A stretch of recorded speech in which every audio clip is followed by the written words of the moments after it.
Ange Postecoglou has landed, I suppose, in some fashion. So that's what we're going to talk about. The first sort of question that we actually have is something that you guys can answer directly, which is, are the fans behind Ange Postecoglou? So what are your thoughts? Are we going to, do you guys want to do it like one at a time? You know, just talk for 2 minutes, or do you just want to pile in and just go for it? That's just empty here. Yeah, World War III. World War III. Okay, we'll start with Brian in that case. Brian. Okay, so I'm behind him. I hope they are. I certainly am. I certainly am. Listen, what people have got to remember is where certain people like myself stand. It's never about not backing a manager or not backing the team. That's never, ever, ever in doubt. That they will always have my full support and backing. It's board level. So you got to look at this in the way that people say for a few seasons now they've wanted attacking front foot football. Well, now they've got it, but it's now like, oh, he's only managed in Scotland. Oh, he's only managed in Korea and in China and Australia. He can't help that. He hasn't been given the opportunity to come to this league or Serie A or the big leagues to do it. If you listen to what every single team he has left, he comes with no baggage. There's no, oh, he caused issues there, he caused trouble there. Everywhere he's been, both the fans and players have adored him. And for me, that's a huge thing coming into this. And then also, if you look at it, the final thing I'll say on this, if you look at the managers we've had, people like Antonio Conte, people like Jose Mourinho, win now managers, haven't got the job done. Whether that be board level, whether that be their style of foot, whatever it may be, they haven't got the job done. The most successful managers we've had in the time that I remember in our recent history under Levy, Martin Jol. No one had even heard of him really, and did a fantastic job. And I love that man, and I believe he's the catalyst for where we are right now. It started everything off. Harry Redknapp, all right, hadn't won loads of stuff, but he wasn't expected to get us into the Champions League and challenging for things. And of course, Mauricio Pochettino, who came from Espanyol, Southampton. And it wasn't one of these big name managers like this. So I'm hoping everyone does get behind him, because I certainly am. And I'm really looking forward to seeing what he can do. Okay. Danny, are you and are the fans behind Postecoglou? I think, for me, I'm definitely behind the manager. I think he's the best appointment out of all of the names we've been linked with. Because if we're being realistic, right?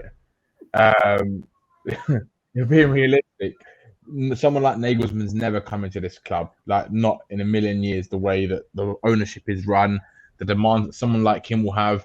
Same goes for Luis Enrique and all these type of names. People need to kind of come to terms with the reality that is Daniel Levy, basically, until he's gone, right? Because he's always going to work in the same methods. He's always going to be a narcissist. He's always going to be a control freak. He's always going to try and get his hand in anything he can, meddle in any decision that's made, just because he has that issue of needing to control everything. So in terms of working within constraint, whatever you want to call it, I think he's the best man for the job in terms of, I think, the skills that he's actually going to bring, which is like your man management skills, uniting the fan base, playing obviously an attacking style of football to kind of bring more entertainment back to what we've seen for the last 4.5 years. So I think for me personally, when I started researching Ange, I think he's just listen to him. All you have to do is watch a documentary, just listen to the way he speaks, listen to the way the passion that comes out of him, the way the man is himself, how he values football, where he's come from, his roots, who taught him, and all this kind of stuff. And you start liking him more and more and more. And then the more quotes you see of him, the more press conferences you see, you just think he's someone that's going to talk properly and communicate properly to the fans. He's going to talk the way that we understand football and the way that he wants us to understand as well. And I think that's going to resonate well with the Spurs fans. My obviously concern at the moment is that a lot of fans who don't research him and don't know anything about him, they don't know what he's actually achieved in terms of when he's kind of how he's changed every culture and every club that he's been to. He's won everything, regardless of the league and the level of the league, right? It's what he's actually been able to do everywhere, and it's like a pattern. It's not like he's gone somewhere and he's only been able to change something or one little thing or one other thing. Every single club, even the international team, he did the same. Like it's like wherever he goes, he turns it into like magic basically for a period that he's there. And he's won things everywhere as well. And I think there are reservations from the Spurs fans that they don't know him, they don't research him, and that they just use the same excuse. Oh, he's from a farmers league, or he's never managed. Can we just interject there, Danny? But isn't that the basis under which the club brought in Jose Mourinho and Antonio Conte, that they won everywhere they went, and that didn't seem to work out very well for them. So what is different about Postecoglou that sets him apart from, let's say, Mourinho and Conte, if you consider stuff outside of just the style of play? I think it's his man management skills. He's like a father figure. When the way he talks, right? You have a lot of people you have Jose Mourinho, Conte, those type of people who they demand a lot in terms of how they want them to play. How they're obviously got a different style of football, but I think they're expected to win things. So they're gonna want the best of the best available that they can get to help them achieve the goals that they've achieved. Because you give those managers what they want, they're gonna give you titles and things like that. They're gonna give you trophies, right? Everywhere that they've gone, they've done it. The difference with someone like Ange is that he's had to work so hard to get to where he's got to. I think he understands the value of the position he's currently going to be in, being in the Tottenham manager, being in the Premier League. And I think with someone like him you can see that the way he speaks and resonates with the players and the ex-players, every single person you see who's worked with him, whether that's been a player or an ex-assistant, they talk about how amazing this guy is. Like, there's been players where you've seen have fallouts with Jose, Conte. You've seen disruptions. They go into clubs, they sometimes blow it up. It just explodes. They have risks with staff, management, board, everyone. But with Ange, every single person that's worked with him, they love him. They absolutely adore him. And I think that's what we need right now. I think we're so bad in a hole, deep in a hole, in a massive mess right now, that we need to get the basics back into a football club. We need connection with the football club, right? The fans don't have the connection anymore. We need a connection with an identity, and I think he will bring that more so than maybe the others would. And I think fans worry because they don't know him, and that's the problem. So I think they just need to kind of give him a chance, give him some time, because historically, going into the clubs he's gone into, he's never hit the ground running wherever he's been. It's always taken a couple of months or so to kind of let him get used to the environment, the players, know what he wants, know what his players are capable of, know what he needs to change things, to which players to bring in. So this season's gonna be, for me, I've like written it off already. I don't have no expectations for this season. All I want to see this season from him is a style of football starting to develop, and a connection start to be built back with the fan base. That's all I care about this season, and then we can move on from there. But so, Brains, some people have obviously expressed concern over Postecoglou's pedigree as a manager, the places that he's worked. Dan there has talked about the fact that regardless of that, he is someone who has won everywhere he's gone. How much of that, in contrast with, let's say, Conte and Mourinho, is down to recruitment and the ambition of the club, and how much is it down to the man in the chair itself? You know, what's really interesting about someone like Ange, and I've seen it in coaches that I've played in, not just in football, but in like from martial arts from like 3 years old. Like what a real coach is someone who doesn't baby you, is someone who gives you the true shit you need to hear, that's hard to hear, and then when it's broken you, comes and finds you later and picks up the pieces and tells you that you can do it. They're like with Conte, it's that I always got like it was like Conte and Jose, it was about them. Being at Spurs was about them. It wasn't about the club, you know. And I hated being in the stadium and feeling that this manager doesn't want to be here. It was a horrible feeling. As a fan, it was a horrible feeling. But having a guy who everywhere he goes, it's about how to make this club successful. He becomes the club almost in a way. He becomes all the players. And that's not to say that he goes in and is all right, man. You know, and he doesn't do that.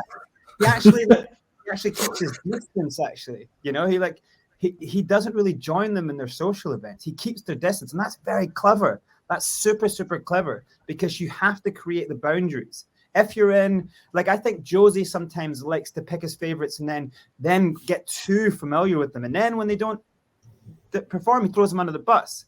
So this is not this that Ange Postecoglou treats everyone. I don't know if you heard the interview with Matt Smith, his former captain from, I think, Brisbane Raw, where he was talking about he treats everyone the same.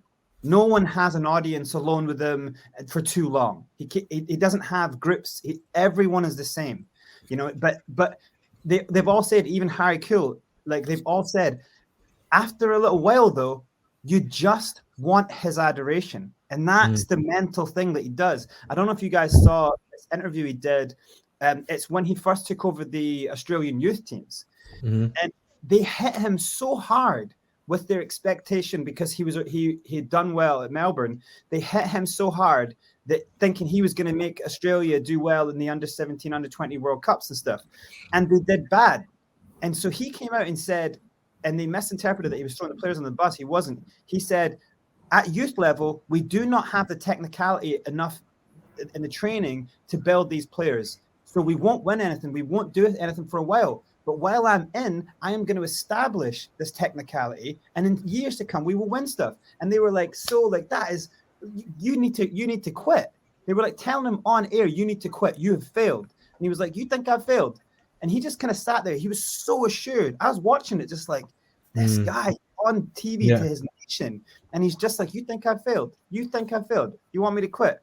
Years later, he comes back, takes the Australian team and wins an Asia Cup with them, qualifies them for 2 World Cups. It is out of this world. When you're working with a mentality like that, it actually doesn't matter what league he's in. It doesn't matter what league he's in. Yeah, I agree. Well, I've always said this about real desire, real tacticians, real believers of the game, real hardcore football fans. Not the club, not Rory, not those idiots who were like making fun of Ange. If they'd done a bit of research, they would understand that Pep loves him, that real footballers have already spoke about him. People who have known about him for a while. He was almost in the Prem already. He's already been approached by certain clubs around the world in big leagues. He just didn't take those jobs because he was halfway through his projects. That tells you something else. He's unbelievably dedicated to the project. And when he reaches the height, then he will leave. So I think of everything I've seen, I've just thought, this actually might be a manager who can come in and you go, we don't need world-class signings. I think this guy actually probably does better with smaller names. I actually think this brings in people who are just going to want to run. And then we discover stars that way. And then those players will leave us and go become Ballon d'Or winners like Modric. You know what I mean? Like, he has the eye to see players because he doesn't go on their brand, or, you know, he doesn't go on that. Modric, you know, he doesn't go on that. The question that then occurs, Brains, and I'll get you to answer this one, Brian. Okay. We have seen. Can I no, you can't, Danny. Stay silent unless called on. No, go on. Well, also, Brains, to add to what you're saying, you're absolutely spot on, right? But the other thing as well is that I think with Ange, just look at look at how passionate he is in the way he speaks, right? So, like, you know, in his interview, not recently, when he was like, "Oh, let's be honest. Everyone said I was a joke. I was disgraced when I came into Celtic." Yeah. And he said he just didn't give a shit, really. Like, he just basically, he's like, okay, so you don't give a shit. He reminds me, the mentality that he has, it reminds me of someone like Cristiano Ronaldo or Harry Kane. Like, when someone tells them they're not good enough, he's like, "Oh, I'm not good enough, am I?" And then he just goes and does what he does. And then it's like this raw motivation inside him. If someone tells him he can't do something, he's just gonna absolutely get his dick out and basically slap you in the face and be like, so that's what it feels like, basically. And he'll use that to galvanize a whole squad, and that's why I think it's a bit exactly what he does. He galvanizes squads with no one telling you, or you're not big enough, or you're too big, you can't work in a system. You know, then he uses all the negative and he turns it into like a kind of magic. You know. Well, that's very much the question that I was going to ask. We have seen successive Tottenham squads since Pochettino left, seeming to pull it out and you know turn into real world beaters almost for a period, and then things seem to go wrong, and it seems that they have a very, very well trodden path to the chairman's office, where their complaints are often met with a very receptive ear. Seemingly, this is obviously speculation, but can Postecoglou be different in that regard, Brian? Do you think that he can capture some magic from them and retain it? Or will there come another point in the future where the culture at Tottenham will see him run afoul of player power? Well, I think it kind of alludes to what Brains was saying at the beginning of what he was saying, where he says this guy comes in and he wants to be there and he has his project and his dedication. It's not like correctly Brains said about Mourinho and Conte and the feelings that he felt going into the ground. I think this man comes in, and the main thing he's got to do, I said it when I came on and spoke to Ben Simmons last time, this guy is walking into Tottenham Hotspur, and I don't think there is a manager that's come in our entire history that has come into Tottenham Hotspur with a club in so much disarray. It's so much of a mess. It's not just sorting out stuff on the pitch. It's sorting out recruitment. It's sorting out medical team. It's sorting out the bond with the players. It's sorting out the bond with the fans. It's sorting out contracts. Wherever you look, this guy's got to come in, and this job is huge for any manager to walk in, let alone Ange Postecoglou. And again, what Brain alludes to when it comes to recruitment, this guy isn't going to say, right, I need Bastoni at like 60, 70, 80 million. Yeah. He is going to find players that come in, could be 20 million, could be 12 million, could be, but there is no excuse anymore because the bar has been lowered. And I don't mean that in a bad way. I mean, the kind of caliber of players we're looking for will be more, like Brain said, more sustainable, more they fit into my system, not the name, not the brand. This is what they're going to do. There's absolutely no excuse why they don't come now. If there's a player at 12 million and we go in with these bids, here goes 6.5 or 7, or there's no excuse anymore. Yeah. There is absolutely no excuse anymore why we can't go, 12 million, 12 million. Maybe haggle on when it gets paid or whatever, but the fee should be no longer an issue. And you'll see on Twitter today that there's been a few people saying that Daniel Levy has finally understood that the rebuild needs to be done. Now, this is obviously Twitter, ITK talk, whether it's true, whether it's not. No, Brian, what it was Matt Law came onto Last Word on Spurs, and he basically had an hour interview with him, and there are some quite damning things in there that he said, that he's claiming that he knows for a fact. There was a couple of things he said he knows for a fact, and yeah, but that was what he said. Let's just say we've now got a time, and we heard this with Paratici. Paratici's making all footballing decisions. Well, we saw how that one worked out, both with his career and obviously with him leaving. There's now Scott Munn and Postecoglou. Whether there's a director of football coming in, I don't think there is, and I said that a few weeks ago. Can I just interject with the Scott Munn thing? And I think this needs to be understood by the wider fan base. Scott Munn is not a football person. Scott Munn is a marketing manager person. He is there to help the club get into new markets. He is not there to help on the football side of things. And so I think it is important for the fan base to understand that Scott Munn is not a football appointment. You know, just because he's been given a title with football in it, he's not a football person. So I just thought that's right. Go on, Danny. Go on. I was just going to add, he's more, from what the reports were saying, he's more going to be like the general manager kind of system, right?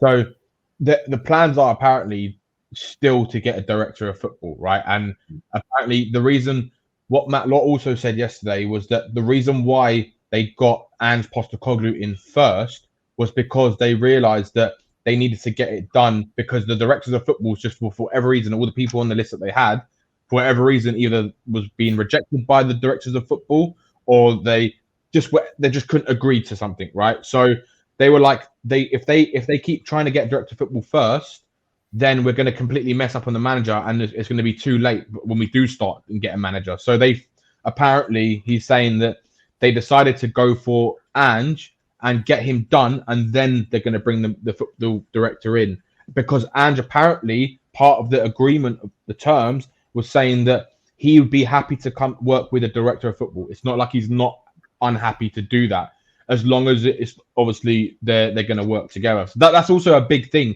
Whoever they bring in my opinion, are they going to be able to work with Ange? Because it could be a match made in heaven, or it could be a complete utter disaster. Because from what Levy has done in the past, if anything goes by what we know, the facts that we've seen, the video interviews, all this kind of stuff, if he does want to give director of football more control over the players, and Ange says, right, I want this player, and the director of football says, no, sorry, I think we should get someone else, then we're going to be absolutely messed up and screwed.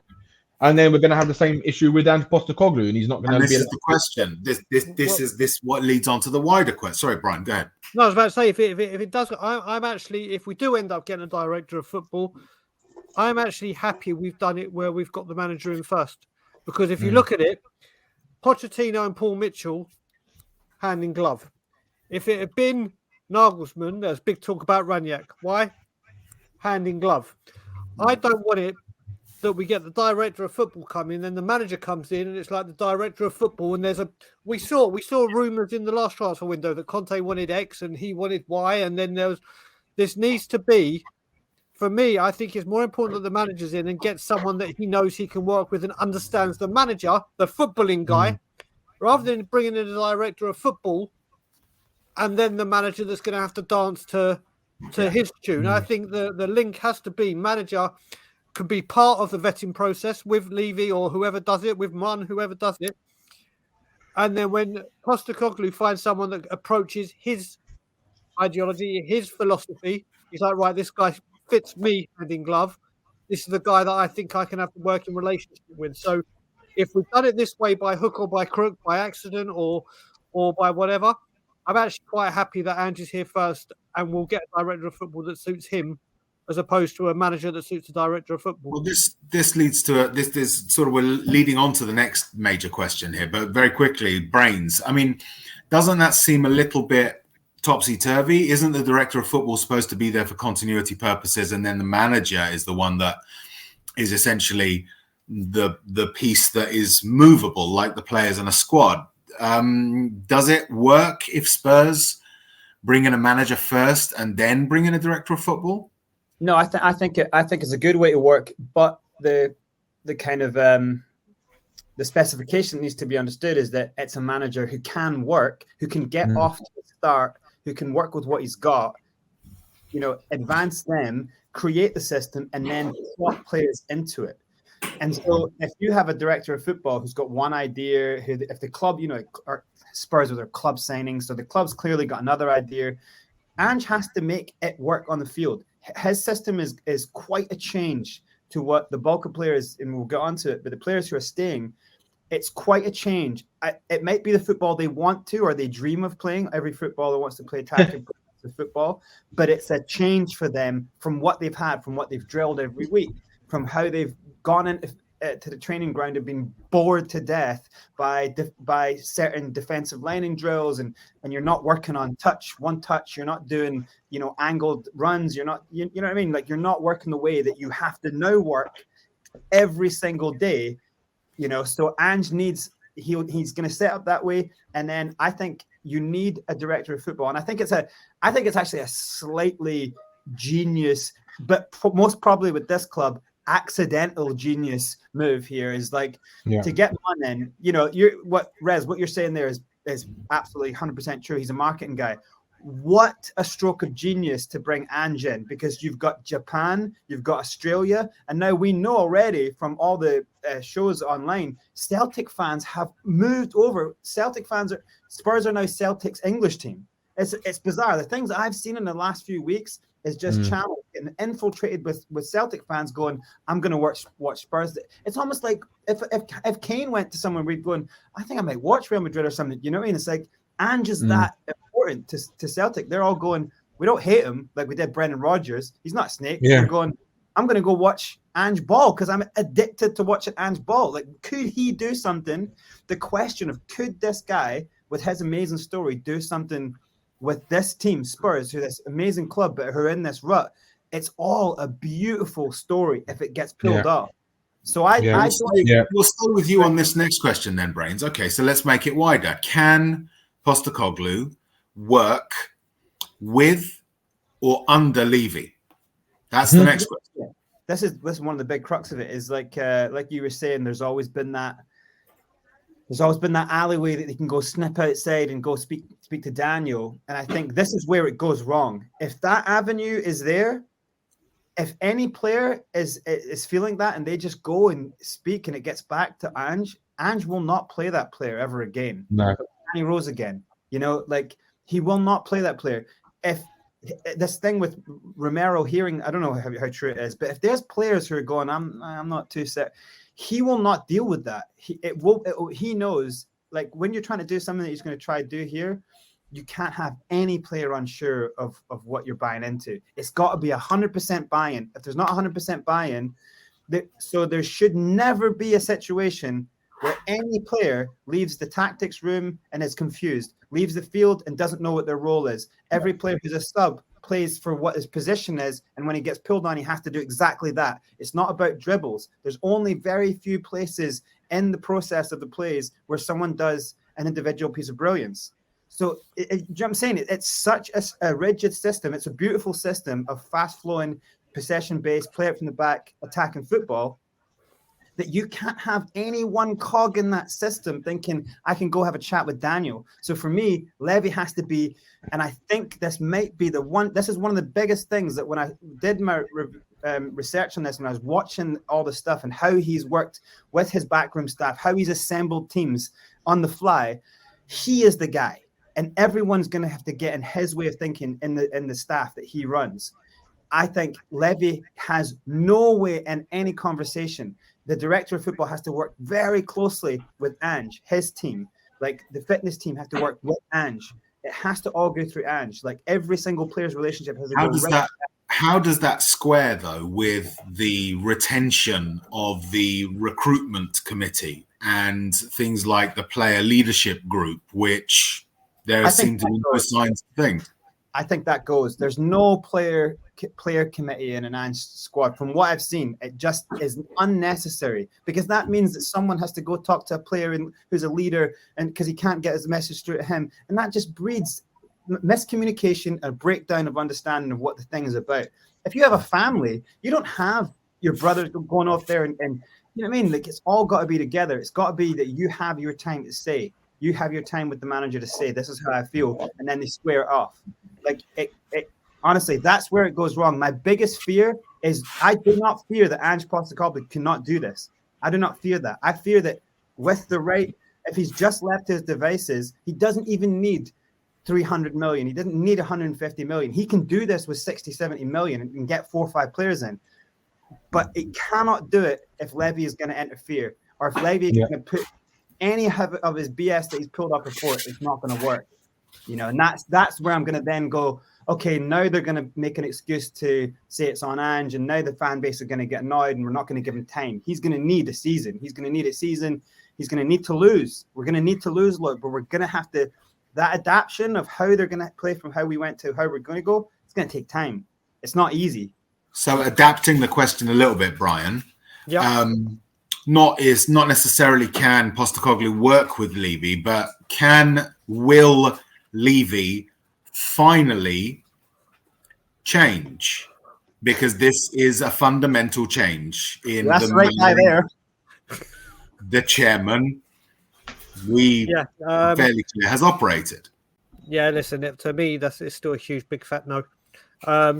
Ain't gonna happen. Listen, I'll give you a perfect example. If Harry Maguire ends up at this football club this summer window, club signings are still happening because we've been linked with him pre-Postecoglou, and I don't think he'll Postecoglou. If Harry Maguire ends up at this goddamn football club, when teams that are improving, Liverpool have announced McAllister.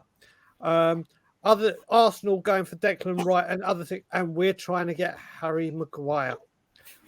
It will show where we're going. And the thing is, what goes on with this is everyone keeps saying, "Oh, this is the last chance I give Levy. This is Conte was the last chance. Mourinho was the last chance. Poch was the last chance. This one was the last chance." And now it's Ange, and I'm hearing it already.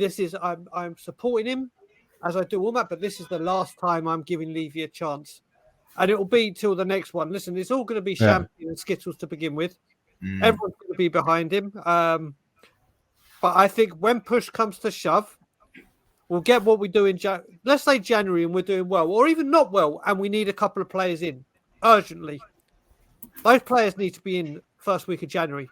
Not a Porro or Kulusevski or a Bentancur and stretch it till the 31st of January and get it just in time on deadline day.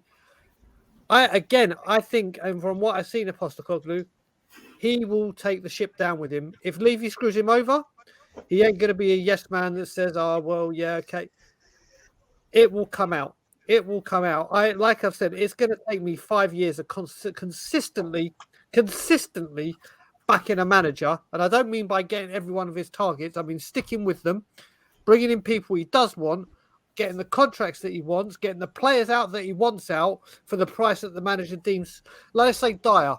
If we get a bidding for like £20 million, please, God, bite your hand off.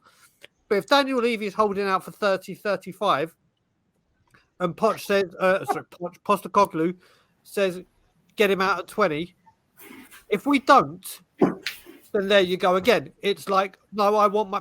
So at the moment, I don't see it. We've got, I think that there's some that would agree with you, Brian. Jory has put in a super chat. Big up to you, Jory. Thanks very much. It says Ange is an all-in-one solution, so no DOF. But THFC is a bigger task than anything he has done before. He will need the board to protect him. So, laughing emoji. Yeah.